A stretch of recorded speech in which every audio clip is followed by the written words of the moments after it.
अस्सलाम वालेकुम। तो डियर स्टूडेंट्स, आज जो टॉपिक हमने डिस्कस करना है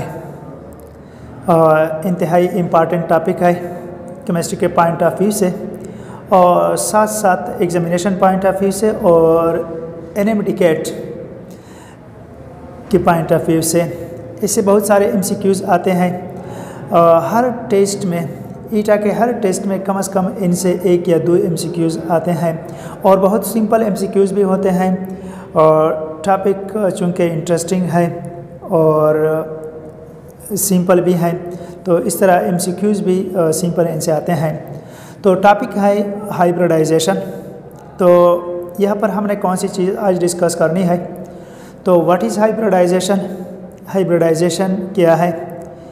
हाइब्रिडाइजेशन की पेश करने की या इसको स्टडी करने की ज़रूरत क्यों महसूस हुई और इनसे हम कौन सी चीज़ें हासिल करते हैं। तो हाइब्रिडाइजेशन को डिस्कस करने से पहले हम लेते हैं एक एटम।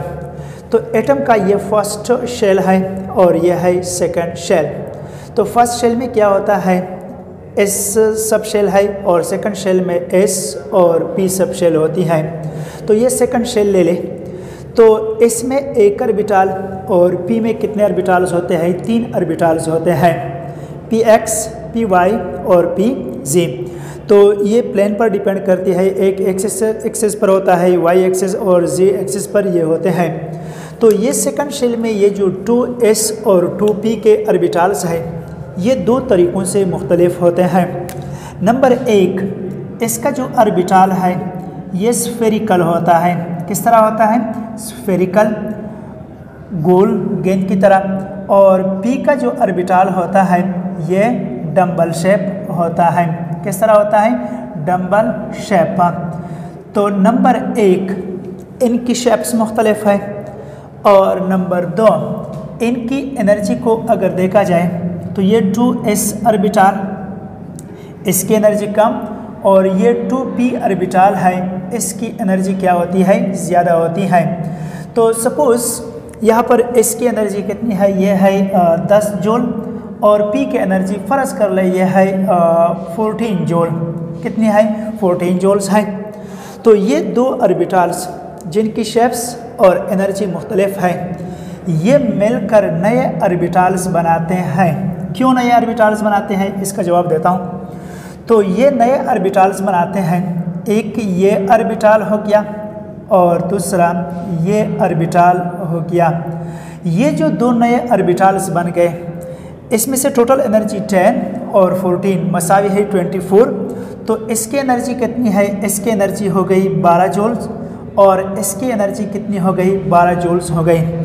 ये जो नए ऑर्बिटल्स बन गए इन ऑर्बिटल के मिलाप से इनकी शेप्स क्या है? शेप्स आपस में एक जैसे हैं, शेप्स सिमिलर है, एनर्जी भी बराबर है और तादाद भी इतनी है जितने ऑर्बिटल पहले से मिले हुए थे। अगर 2 ऑर्बिटल्स मिक्स हो जाए तो 2 नए ऑर्बिटल बन जाएंगे, 3 ऑर्बिटल्स मिक्स हो जाए तो 3 नए ऑर्बिटल्स बन जाएंगे, 4 मिक्स हो जाए तो 4 बनेंगे। तो इनको क्या कहा जाता है? इन ऑर्बिटल्स को हाइब्रिड ऑर्बिटल्स कहा जाता है।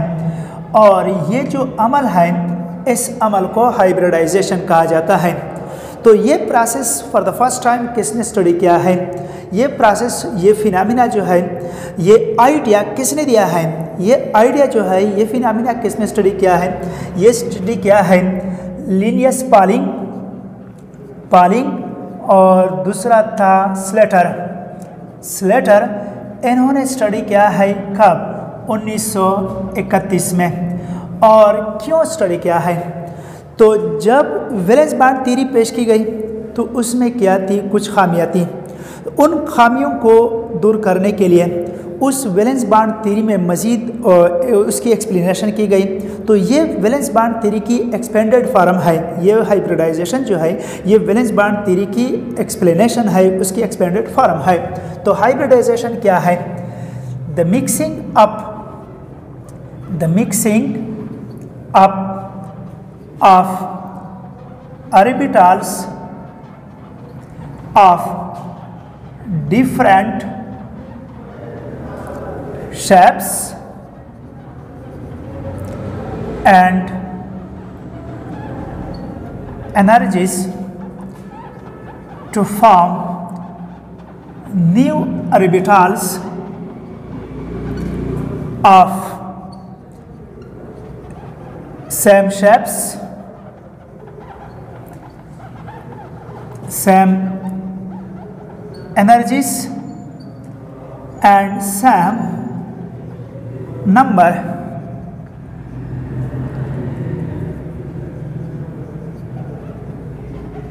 is called hybridization, and the new orbitals found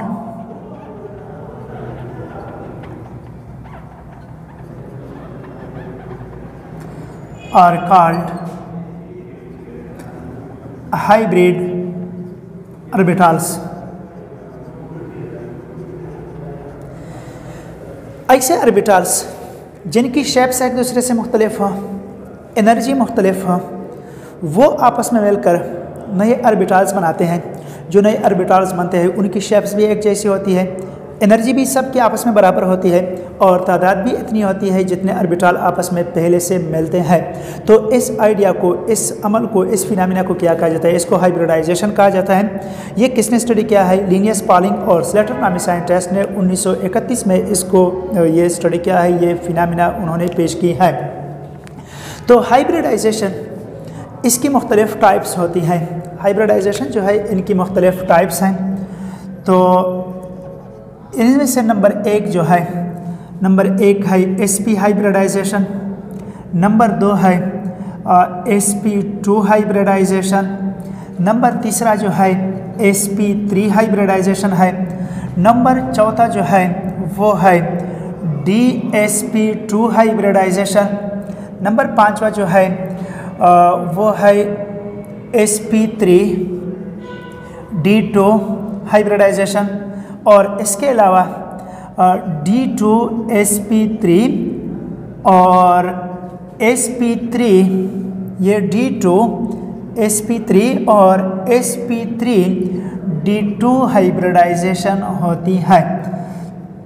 तो ये हाइब्रिडाइजेशन की टाइप्स हैं। sp hybridisation, sp2, sp3, dsp2 और sp3 d2 और d2 sp3 और sp3 d2। तो यहाँ पर ये जो sp हाइब्रिडाइजेशन है ये किस तरह होती है? तो sp हाइब्रिडाइजेशन में ये किससे होती है? 1s ऑर्बिटल और एक 1p ऑर्बिटल्स, ये मिलकर इनसे ये बनती है। एक s ऑर्बिटल और एक p ऑर्बिटल मिलकर दो नए ऑर्बिटल्स बनाते हैं। तो वो जो दो नए ऑर्बिटल्स होते हैं उनको sp हाइब्रिड ऑर्बिटल्स कहा जाता है और इस अमल को sp हाइब्रिडाइजेशन कहा जाता है। यहाँ पर नंबर दूसरा जो है sp2। अच्छा, तो यहाँ पर ये sp हाइब्रिडाइजेशन में ये s और p सब शेल जो है ये एक ही शेल के होंगे, यानी यहाँ पर n क्या है? n is equal to n is equal to n, तो यानी ns और np, ns और np। तो जिस शेल का s सब शेल है p सब शेल भी उसी शेल का होगा, ये डिफरेंट शेल के नहीं होते हैं। नंबर दूसरा जो है वो है sp2 हाइब्रिडाइजेशन। sp2 हाइब्रिडाइजेशन में क्या होता है? 1s ऑर्बिटल और जमा 2p ऑर्बिटल्स, ये मिलकर तीन नए ऑर्बिटल्स बनाते हैं, 3 न्यू ऑर्बिटल्स। तो एक s ऑर्बिटल और दो p ऑर्बिटल मिलकर तीन नए ऑर्बिटल्स बनाते हैं। sp3 में क्या होती है? sp3 में 1s ऑर्बिटल और साथ साथ 3p ऑर्बिटल्स मिलकर ये क्या करते हैं? 4 न्यू ऑर्बिटल्स बनाते हैं। क्या करते हैं? 4 न्यू ऑर्बिटल्स। तो यहाँ पर ये एक s और 3p ऑर्बिटल मिलकर 4 नए ऑर्बिटल्स बनाते हैं। तो यहाँ पर इन तीनों में ये जो s और p सब शेल्स है वो एक ही शेल के होंगे। नंबर नेक्स्ट वन जो है वो है DsP2 हाइब्रिडाइजेशन। DsP2 hybridisation. तो DsP2 हाइब्रिडाइजेशन में क्या होती है, 1 d ऑर्बिटल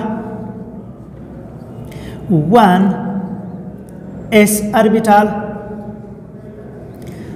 जमा 2 p ऑर्बिटल्स, ये मिलकर कितने नए ऑर्बिटल्स बनाते हैं, 4 न्यू ऑर्बिटल्स बनाते हैं। तो इसको क्या कहा जाता है, इसको DsP2 हाइब्रिडाइजेशन कहा जाता है। अच्छा, तो DsP2 के बाद नेक्स्ट वन जो है वो है DsP3।